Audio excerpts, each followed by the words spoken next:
Okay, we're going to go over section 3. This is going to talk about Newton's third law of motion.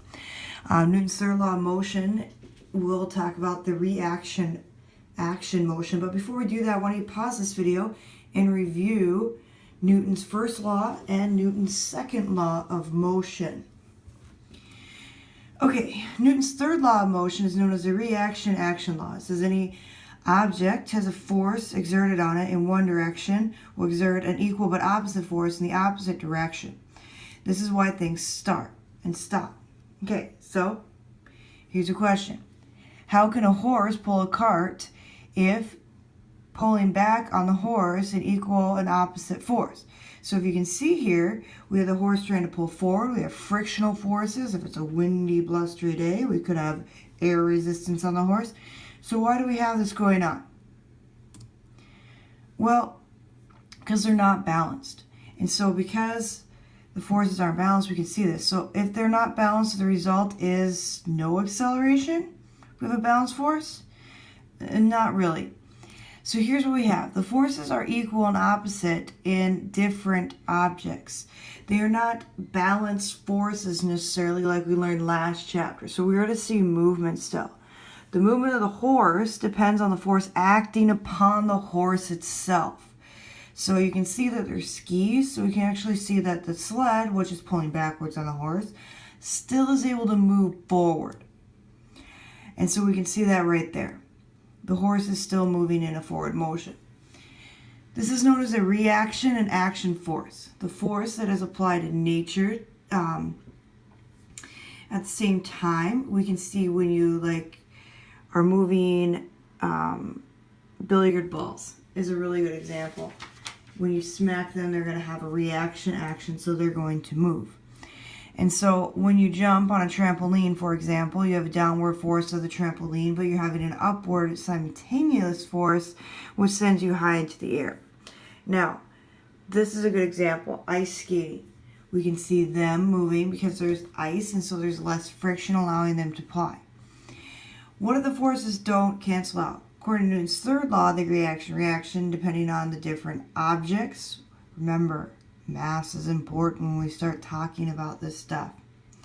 Even though the forces are equal, if they're not balanced because they're acting on different objects.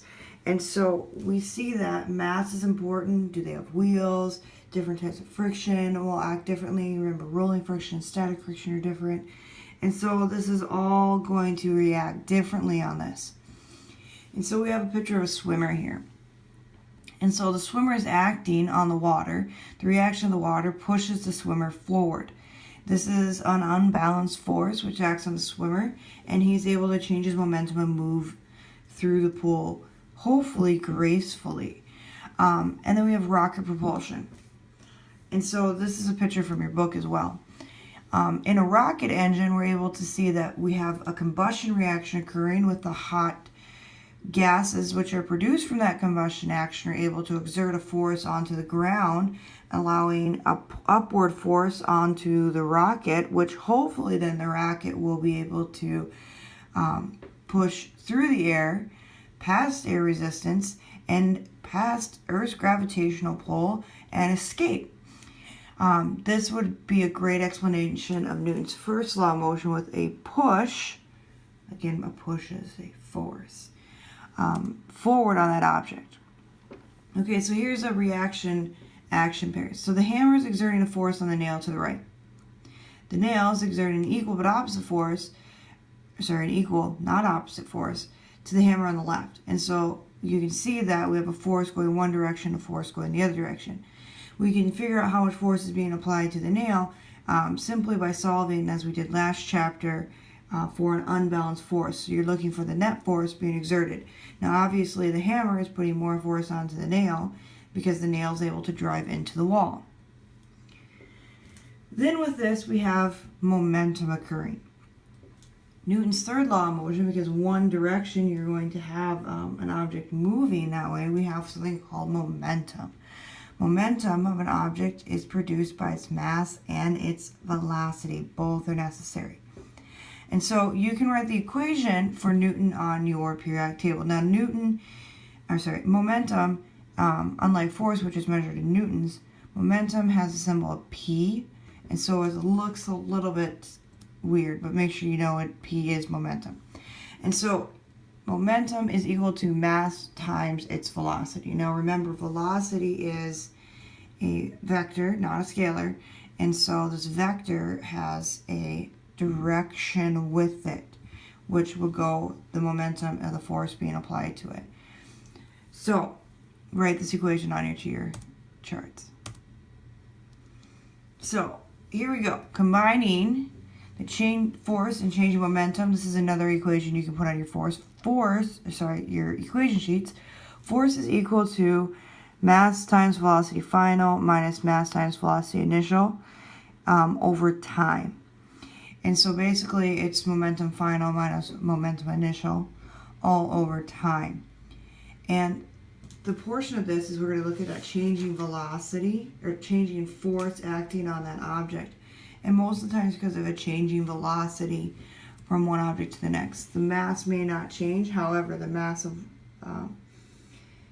your objects can be dependent upon this. So, the law of conservation of momentum, like the law of all conservations, momentum cannot be created or stored. It can only change forms. So the momentum of an object doesn't change unless the mass, velocity, or both are changing. Velocity is highlighted in red because typically the velocity will change before the mass of the object will change. Momentum, however, cannot just be transferred from one object to another. We have to see that they have to come in contact with each other. So they can be transferred, but if they don't come in contact with another object, you can't transfer that momentum. If Zach's running across the room, he can't transfer any momentum into Dalen unless he runs into Dalen. Dalen's not just going to get superpowers from him. So no, it can be transferred, but you have to come in contact with that other object. And so if we don't come in contact, you cannot transfer momentum.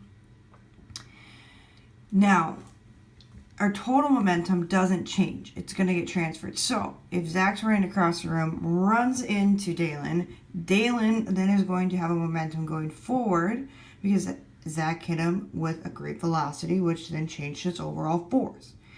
Now, don't do this.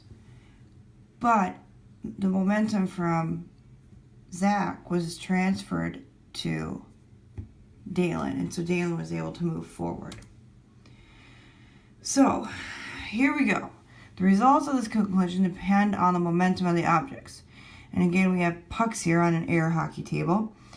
If the first puck hits the second puck from behind, it gives the second puck momentum in that same direction, such as if Zach's running across the room and hits Dalen, Dalen's not going to fly towards Zach. He's going to lurch forward. And so you can see that happen there. With this puck, is speeding towards another puck with the same speed, the total momentum is going to be 0 because they're going to cancel each other out and they could possibly stop. Now, with billiard balls, you'll see sometimes the law of conservation of momentum that you're going to hit a cue ball, it's going to go forward, it's going to break the balls, and they're going to see the cue ball stop, but all the other balls are going to move.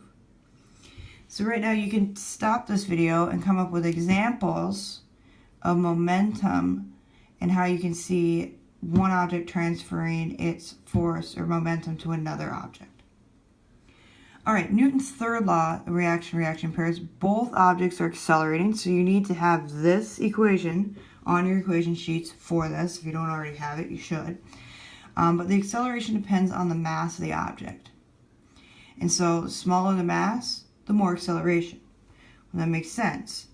An elephant is not going to move as fast as a cheetah. The mass of the cheetah is much less than the mass of the elephant, and so therefore it can move. The larger the mass, the less acceleration. So how does this fit into the law of conservation? The total momentum of a group of objects does not change unless the force acting on the objects change, such as Dalen hitting before. So, here's the equation for the law of conservation of momentum. Yes, please stop. Write this on your equation sheet. P, momentum before, is equal to momentum after. Now, you can also write mv initial is equal to mv final, because you're just writing the equation up there. So if you're given the before momentum, or the mass and velocity before, you can solve for either one, the mass, or the velocity after.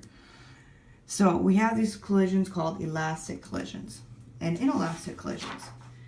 So here's what happens with an elastic collision. We have kinetic energy being conserved, and in an inelastic collision, kinetic energy is not conserved. Now, kinetic energy is the energy in motion. And so when we have the little car getting hit by the truck, we have an elastic collision, which means they're both going to kind of move forward. Not elastic collisions, as we can see down below, is they're going to hit and they're not going to move. So here, let's go through some problems with this.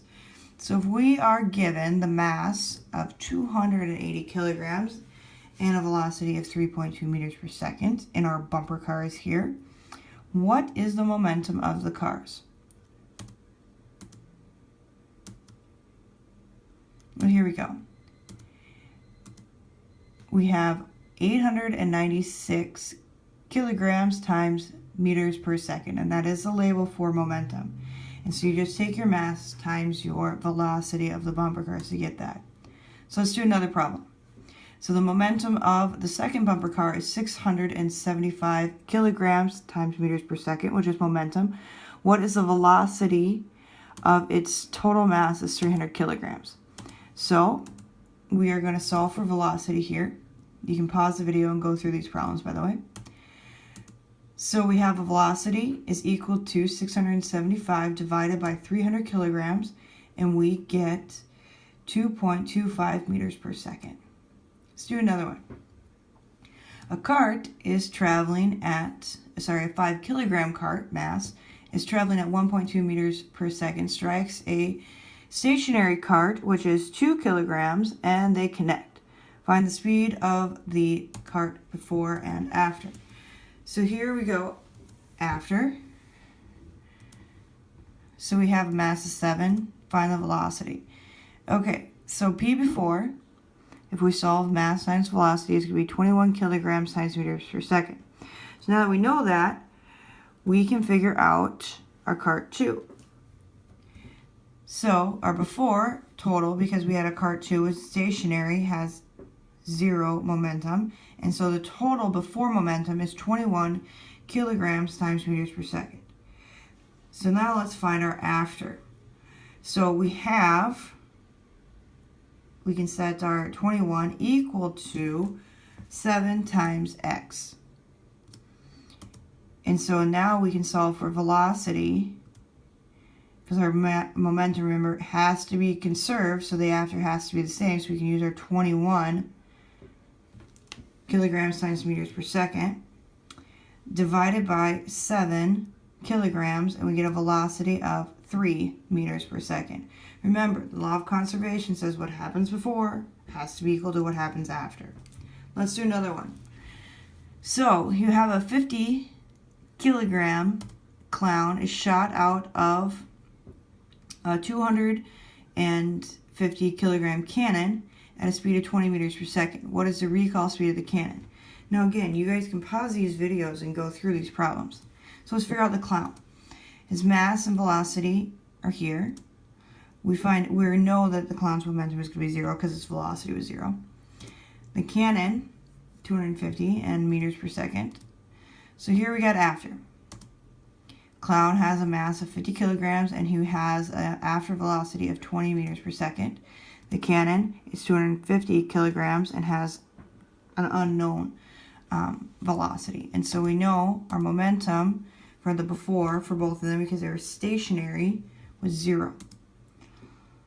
So that means their after has to also equal 0. And so if we have a momentum for the clown of 1,000 kilograms per second, we know the cannon has to also be equal to 1,000 kilograms per second, because they have to balance each other out. And so now, since we're given their momentum is going to be negative because it's going in the opposite direction, 250 is the mass. Let's find the velocity for this.